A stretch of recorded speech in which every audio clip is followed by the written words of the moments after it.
बहुत ही दुर्लभ तस्वीर। गौ माता को कहा जाओ दरवाज़ा खोलो और गौ माता आ गई दरवाज़ा खोलने के लिए।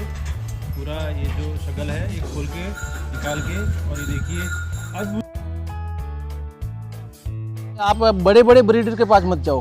आपको गाय लानी है तो एक आम किसान से आप 3 लाख की गाय लेके आ जाओगे और आपने उसकी देख रेख बराबर नहीं, या आपकी इधर सेट नहीं हुई, तो आपका वो पानी फालतू है। बड़ी सेंसिटिव रहती है, उसको समझना मुश्किल है, हर कोई समझ नहीं सकता उसको।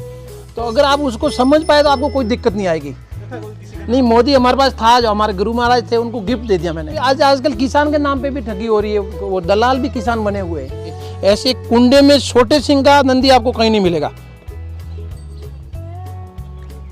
नमस्कार दोस्तों, मेरा नाम मिट्टू सिंह परमार है। मैं प्रॉपर राजस्थान से हूँ और मेरा गिर गाय का गौशाला है पूना से दूर 40 किलोमीटर। और रोहित भाई, आपको भी नमस्कार। हम सौभाग्यशाली है जो आप इतने दूर से हमारे यहाँ आए दर्शन देने के लिए। आइए मैं बताता हूँ मेरा गिर गौशाला और गायों के बारे में कुछ, और मेरी गौ माता और बछड़े। तो सबसे पहले भाई मिट्टू भाई, आप हमें समझाइए कि गिर गायों की जो खोज है जी, किसी गिर गौपालक को कैसे करनी चाहिए, क्या क्या लोगों में, जैसे आप में क्या समस्या आई वैसे और गौपालकों में भी समस्याएं आती होंगी जी। तो गुजरात से गिर खरीदी का पूरा एक्सपीरियंस समझाइए और क्या करना चाहिए किसी गिर गौपालक को। सबसे पहले तो किसी को अगर गिर गाय पालन करना है तो उसको गिर गाय को समझना जरूरी है। ये बहुत सेंसिटिव होती है, इनको समझना, इनको प्यार चाहिए। लोग क्या करते हैं, पैसे देके गाड़ी भर के गाय तो लेके आ जाते हैं, लेकिन उनको समझते नहीं है। फिर बोलते हैं गिर गाय ऐसी है, गिर गाय ग्याबन नहीं रहती है, क्योंकि वो समझते ही नहीं है गिर गाय को। और इनको समझना चाहिए और कैसे खरीदना चाहिए कि आप बड़े बड़े ब्रीडर के पास मत जाओ। आपको गाय लानी है तो एक आम किसान से लाओ, जो पीढ़ी दर पीढ़ी 10-12 गाय घर पे रखते हैं, वो उनसे आप गाय लाओ। अच्छा, तो आप कौन सी गिर गाय कहाँ से लाए? आप अपनी गायों को देख के बता सकते हैं कि ये गाय मैं यहाँ से लाया? हाँ जी, मैं बता सकता हूँ। आइए, सबसे पहले तो मैं मेरे जो गौशाला की पहली बछड़ी है वो बताता हूँ, और उसकी मदर मैंने कहाँ से ली थी वो बताऊंगा मैं आपको। ये है हमारी चंद्रावती। चंद्रा, ये देखिए, ये मेरे गौशाला की पहली बछड़ी है। इसका नाम चंद्रावती है और बहुत ही प्यारी बछड़ी है, बहुत प्यार बांटती, बहुत, और एकदम शांत स्वभाव की। और इसके मदर का नाम था काशी, जो हमारे दोस्त लेके गए जूनर। ये हमने ली थी अपना जत्सन से, भूतवड़ ब्लड लाइन की है। और देखिए उनका एकदम जो प्योर ब्रीड रहती है गौ माता को, उसका रिजल्ट देखिए आप।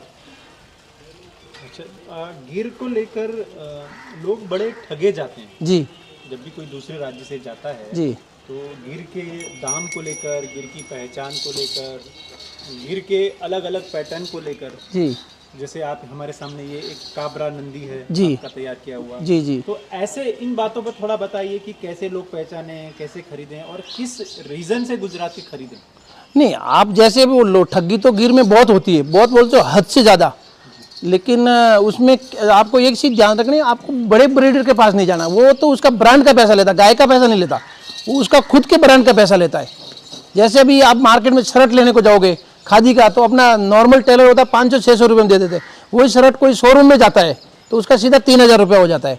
तो आप ब्रीडर के पास जाओगे तो ठगे जाओगे, क्योंकि वो उनका ब्रांड का पैसा, गाय का पैसा नहीं है।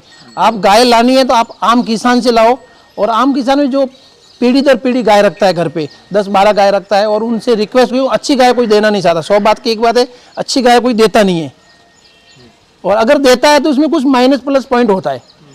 अगर आप किसान के पास जाओ तो किसान कभी झूठ नहीं बोलेगा, वो उसमें कुछ माइनस पॉइंट है तो वो बता के देगा, या फिर किसान देगा तो उसको पैसों की जरूरत है तब वो गाय देता है। और पहली बार में कोई किसान गाय देता नहीं है, आपको बार बार जाना पड़ेगा। अच्छा, क्या कोई खास रीजन भी है गुजरात में कि यहाँ की गिर गायें आपके अनुभव के हिसाब से अच्छी हैं, या यहाँ की नहीं है, यहाँ से आपको प्रेफर करना चाहिए, ऐसा कुछ भी है? नहीं, वैसा तो कुछ नहीं है, लेकिन हाँ ये जरूरी है कि आप कैसे किसान से गाय लेते हो, कि वो किस तरीके से उन्होंने पाल रखी है।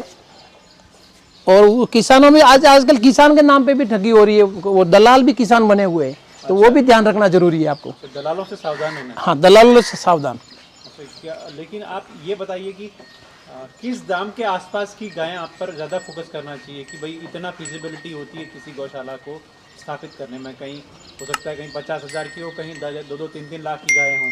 नहीं, क्या अब आपको लगता है कि किस दाम की गायों पर ज़्यादा फोकस करना चाहिए? 50 से 60-70 हज़ार के बीच में आपका अगर शुरुआत है तो। और फिर वो गाय ला के आप नंदी महाराज अच्छे लाओ, जो बुल ब्रीडर बोलते हैं, वो अच्छा बुल लाओ और उससे आप संवर्धन करो, तो आपकी अगली पीढ़ी सुधर जाएगी। आप 3 लाख की गाय लेके आ जाओगे और आपने उसकी देख रेख बराबर नहीं, या आपके इधर सेट नहीं हुई, तो आपका वो पानी फालतू का चला जाएगा और गाय भी दुखी हो जाएगी। उससे ऐसा आप अच्छा बुल रखो और गाय माइनस प्लस होगी थोड़ी बहुत तो भी चली जाएगी, और वो अच्छी से आप संवर्धन कर सकते हो उस पर। अच्छा, तो आप ये बताइए एक चीज़ और कि गिर गाय क्या दूसरे राज्यों में, क्योंकि लोग कहते हैं जो बड़े बड़े ब्रीडर हैं कि दूसरे राज्यों में गिर गाय स्थापित नहीं हो पाती, समस्या होती है, थोड़ा वातावरण का चेंजेस आता है, तो आपका क्या अनुभव रहा है? संभव है ऐसा? नहीं, वातावरण का नहीं आता। वो गिर गाय बड़ी सेंसिटिव रहती है, उसको समझना मुश्किल है, हर कोई समझ नहीं सकता उसको। तो अगर आप उसको समझ पाए तो आपको कोई दिक्कत नहीं आएगी। ऐसा नहीं है कि आपको दूसरे राज्य में स्थापित नहीं होती। आप मेरा गौशाला देख लो, मेरी गाय देख लो, गुजरात से भी अच्छी गाय है मेरे पास। हाँ, वो तो मैं हेल्थ में वगैरह आप देख लीजिए, गुजरात से भी अच्छी और एकदम शानदार। उसको आप समझो गाय को, उसको जितना प्यार दोगे, इनको प्यार चाहिए, खाना कम दो लेकिन प्यार ज़्यादा चाहिए। प्यार बांटोगे तो ये अच्छे से सेट हो जाएगी, महीने भर में सेट हो जाएगी। अच्छा, ये देखो, ये बच्चा मेरे को छोड़ता ही नहीं अभी। इसका क्या नाम है? इसका नाम है मनमोहन। मनमोहन जी। कोई मोदी भी तो नहीं रखा कोई किसी का? नहीं, मोदी हमारे पास था, जो हमारे गुरु महाराज थे उनको गिफ्ट दे दिया मैंने। अच्छा, मोदी भी था हमारे पास। अच्छा, एक और जो गिर गाय पालना चाहते हैं जी। क्या गुजरात से लाने के बाद उनके खान पान पे कुछ खास रखना पड़ता है ख्याल? हाँ, एक 10-15 दिन के लिए थोड़ा खास रखना पड़ता है कि जैसे वो खाए वैसा दो, ताकि उसका मन लग जाए। बाद में फिर वो मौसम के हिसाब से सेट हो जाती है, फिर उसको कोई दिक्कत नहीं आती है। लेकिन सबसे ज़्यादा प्यार। और दूसरी बात, लोग बोलते हैं गिर गाय दूसरे राज्य में सेट नहीं होती। उनकी क्यों नहीं होती है कि वो आदमियों के भरोसे कर लेते हैं। पैसा डाल दिया, गाय लाई, वो 2-2 महीना गाय के सामने गई नहीं, उस गाय को क्या दिक्कत है, कितना खा रही है, कितना जा रही है। अच्छा, अभी उसमें आदमियों का मतलब आपका लेबर से? लेबर, और उसमें लेबर का दोष नहीं है। लेबर का काम क्या रहता है? दूध निकालना, गाय को फिट डालना, उनको पानी देना। अभी वो भी तो थक जाते हैं ना। बाकी का जो एक्स्ट्रा काम है वो मालिक को खुद को ध्यान देना पड़ता है। अब लेबर को बताना पड़ेगा इसके साथ ये कर, इसके साथ ये कर। तो एक चीज़ और कि जब आप जाते हैं जी कि आपको कौन सा गिर गाय सेलेक्ट करते हैं, तो आप क्या देखते हैं किसी भी गाय पर या बछड़े पर या किसी भी हीपर पर? जी, क्या देखते हैं आपकी ये गाय प्योर है आपकी दृष्टि से? उसकी कानों की क्वालिटी, सींगों की क्वालिटी। जैसे ये देख लो, ये डायरेक्ट गराड़ियों की बसी है हमारी। सरियो आओ, ये देखिए हमारे को मत है, थोड़ी सी डर गई है ये। चलो वो गाय आपको दिखाता हूँ। डेल, ये देखिए, अभी ये पूरी प्योर गिर में आती है, इसमें कोई चीज़ कम नहीं। सामने से थोड़ा सा इसका दिखाइए आप। इसका आप सिर देखो, एकदम गोल पैरोट के जैसा, मटके के जैसा, ऊपर से सींग और कान एक ही जगह से निकला हुआ। कानों की लेंथ, छोटा मुंह, गलखम, चारों थन बराबर। कई बार क्या होते हैं, लंबे लंबे सड़ आते हैं, तो फिर वो मस्टर्ड की बहुत दिक्कत आती है। अच्छा, ना ज़्यादा लंबे होने चाहिए? हाँ, और न ज़्यादा भी छोटे भी नहीं होने चाहिए, मीडियम हो जाए तो मज़ा है। अच्छा, तो दूध का पता लगता है इन चीज़ों से? हाँ, दूध का पता लगता है ना, दूध का। मिल्क वेन भी कोई चीज़ होती है? हाँ, ये आपकी देखो, ये इनको हम दो दूध की नाड़ बोलते हैं। जैसे आप मिल्क लाइन बोलते हैं, हम दूध की नाड़ बोलते हैं। ये देखिए, दूध वाली गाय की आपको सामने दिखेगी। अब तो आप जो अपने गिर गाय लाए जी नंदी लाए जी। अच्छा, नंदी का आपका कौन सा है? नंदी का सिलेक्शन आपने कैसे किया? हाँ, नंदी का सिलेक्शन आप देखिए, मेरे पास बहुत ही पुरानी ब्लड लाइन का नंदी है। इधर जाइए थोड़ा, ये देखिए, ये इनका, हमारे नंदी महाराज का नाम है शेरा। शेरा? शेरा तो शेर जैसा लगता है इसमें? हाँ, शेर जैसा भी लगता है। और फिर इसका आप देखो, सींगों की क्वालिटी है जो बहुत पुरानी ब्लड लाइन की है। ऐसे कुंडे में छोटे सींग का नंदी आपको कहीं नहीं मिलेगा। अच्छा, और प्योर गिर कैटेगरी में। अच्छा, तो गिर का कोई खास ब्लड लाइन से है ये? ये वाकानेर ब्लड लाइन से है। वाकानेर से? जी। इसका रिकॉर्ड क्या रहा है? इस दादी की तरफ का या माँ की तरफ का क्या रिकॉर्ड? हाँ, नहीं, इसका माँ दादी की तरफ का रिकॉर्ड नहीं था। हम ऐसे नॉर्मल किसान से लेके आए, तो किसान, पहले के किसान ज़्यादा रिकॉर्ड रखते नहीं थे। अच्छा, ठीक है ना, एक आम आदमी था। लेकिन इसका जो हमारे पास रिजल्ट आया है वो लाजवाब है।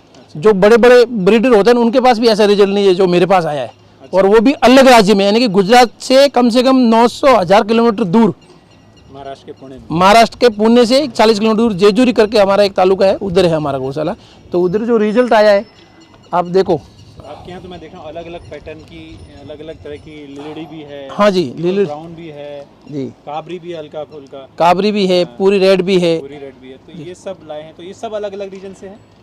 हाँ, कोई भावनगर ब्लड लाइन की है, कोई भूतवड़ ब्लड लाइन की है, सब ऐसे अलग अलग है। हमारे लिए तो गिर बोले तो सब एक ही होती है। अब लोग बोलते हैं अलग अलग, तो हम भी अलग अलग बोल रहे हैं, लेकिन हमारे लिए तो गिर गाय है और गिर से पहले देसी। अच्छा, एक आखिरी सवाल मित्तू भाई जी, कि गिर गाय को खरीदने के लिए या गौशाला बनाने के लिए सबसे ज़रूरी बातें या क्या ख्याल रखना चाहिए? उसका रख रखाव, सबसे पहले उसका रख रखाव। अब कई लोग क्या करते हैं, गिर गाय के लिए बड़ा बंद कमरा बना लेते हैं, नीचे एकदम सीमेंट का कर लेते हैं। उसमें अभी देखो हमारी एक कच्चे में गाय आराम से बैठी है, आप देखिए एकदम आराम से मस्ती से बैठती है मिट्टी में, और खुला मुक्त आज़ादी से ये रहती है। जब खाना है, जब पीना है तब पिए, बांध के नहीं रखते। ये क्या, ये गिर गाय बोलते, गिर जंगल की पैदाइश है, इनको खुला रहने की आदत है। आप एक 10 बाई 10 के कमरे में 3 गाय डाल दोगे तो फिर सक्सेसफुल नहीं होगी आपकी गाय। तो ये आज मिट्टू भाई ने गिर गाय को लेकर जो आम गौपालक को समस्याएं आती हैं और जो भी डाउट्स रहते हैं, और कई बार गिर गौपालक या कोई भी गौशाला खोलने वाला हमसे इन सवालों का जिक्र करता है कि ऐसे सवाल पूछने चाहिए। तो ऐसे हर सवाल को हमने मिट्टू भाई से पूछने की कोशिश की, उन्होंने हमें संतुष्ट किया अपने जवाबों से। आने वाले कुछ और वीडियोज़ मिट्टू भाई के साथ आपको दिखाई देंगे। जय गौ माता, जय गोपाल।